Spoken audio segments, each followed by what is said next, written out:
జయంతి కార్యక్రమానికి ముఖ్య అధ్యక్షత వహించిన DCLP జ్యోతి మేడం గారికి, మన ముఖ్య అతిథి గారు కలెక్టర్ గారికి, మన అన్న వెలగొండ స్వామి గారికి, దొరల మీద చేసిన దాడులు కానివ్వండి, దొరల మీద చేసిన అన్ని కూడా మనకు తెలుసు.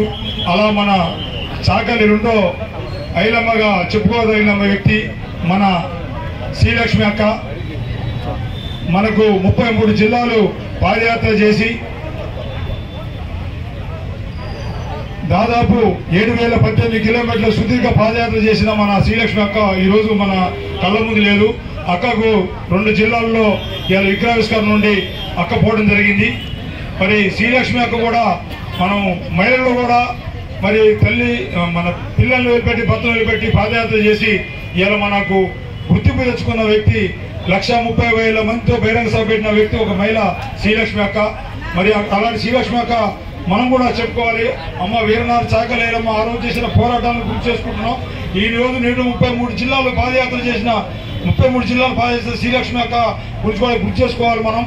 ఎందుకంటే ఇక్కడ ఉన్న నాయకులందరూ కూడా రేపు తరానికి చెప్పుకోవడానికి శ్రీలక్ష్మి మన ఆడబిడ్డ పాదయాత్ర చేసి మన కోసం ఈరోజు ఈ జయంతిని గవర్నమెంట్ గా చేయడం కారణం అక్క పాదయాత్రలో చేసిన డిమాండ్లే ఇవాళ ఈరోజు మన గవర్నమెంట్ అధికారికంగా చేస్తున్నారు. అలాంటి మన అక్క కూడా మనం మన ఐలమ్మ విగ్రహానికి ఆవిష్కరణ పోయింది కాబట్టి మనం అక్కను కూడా మనం రేపు తెలియపరిచి మళ్ళా మనకు ఏదైతే మన జిల్లాలో అనుకున్నామో అభివృద్ధి కార్యక్రమాలు, ఏదైతే మనకు రజక భవనం మనకు ఆల్రెడీ స్థలం ఇచ్చారు, ఆ స్థలంలో మనకు రజక భవనం కట్టడానికి మనకు అందరం కలిసి కూడా కట్టుదిట్టుగా అందరం కలిసి కూడా పోరాడాలని కోరుకుంటూ ఈ అవకాశం ఇచ్చే వీడియో వదిలిపోయిన